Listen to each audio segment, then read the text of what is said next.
धन्य हो जाई जन्म।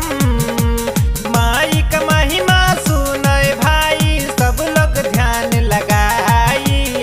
माई का महिमा सुनय भाई सब लोग ध्यान लगाई। अदलपुरा में रहेली, अदलपुरा में रहेली ई मोर बुढ़िया माई। अदलपुरा में रहेली हे मोर शीतला माई। अदलपुरा में रहेली।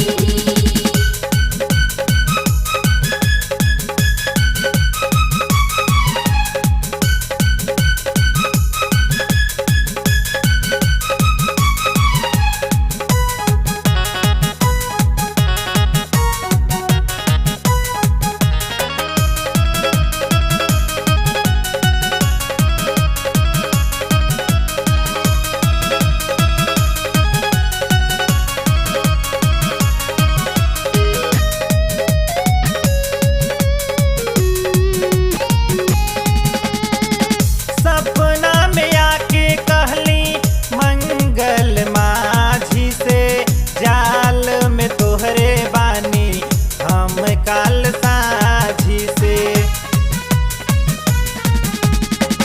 जे माई कहली मंगल कैले बीच दरियाव में माई के पहिले।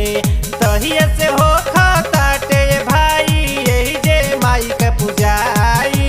तहिया से हो ताटे भाई यही जे माई के पुजाई। अदलपुरा में रहेली, अदलपुरा में रहेली ई मोर बुढ़िया माई। अदलपुरा में रहेली हे मोर शीतला माई। अदलपुरा में रहेली।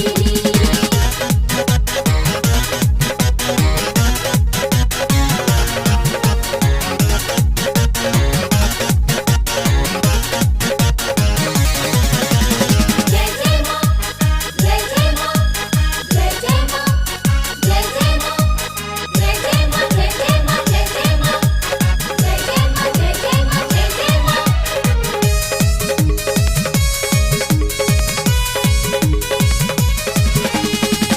गंगा के रास्ते चल के अइली, पावन स्थान देख एही रह गईली।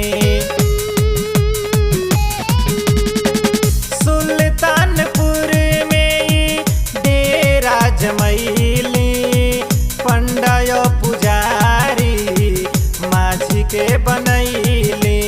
मझिया करेला जहवाए भाई माई के सेवकाई। मझिया करेला जहवाए भाई माई के सेवकाई।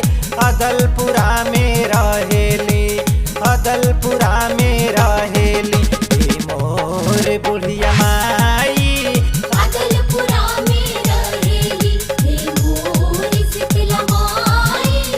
अदलपुरा में रहेली।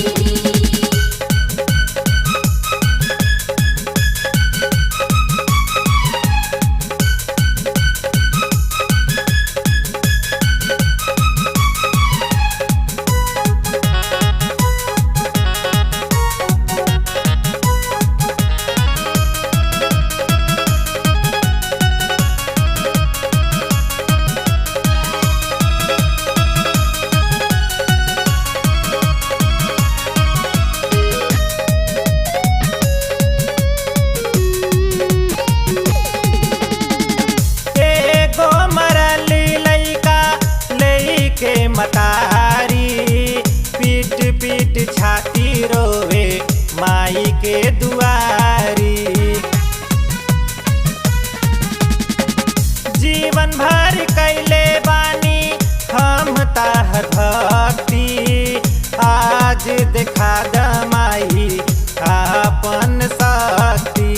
मरलो बलकवा के ई दिहली माई झट से जियाई।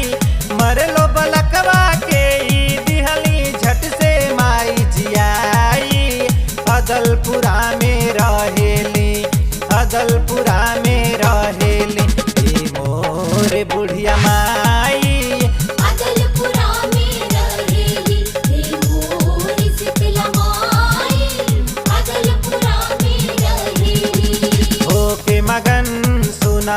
मगन धन्य हो जाई जन्म। होके मगन सुना भजन धन्य हो जाई जन्म। माई का महिमा सुनय भाई सब लोग ध्यान लगाई। माई का महिमा सुनय भाई सब लोग ध्यान लगाई। अदलपुरा में रहेली, अदलपुरा में रहेली।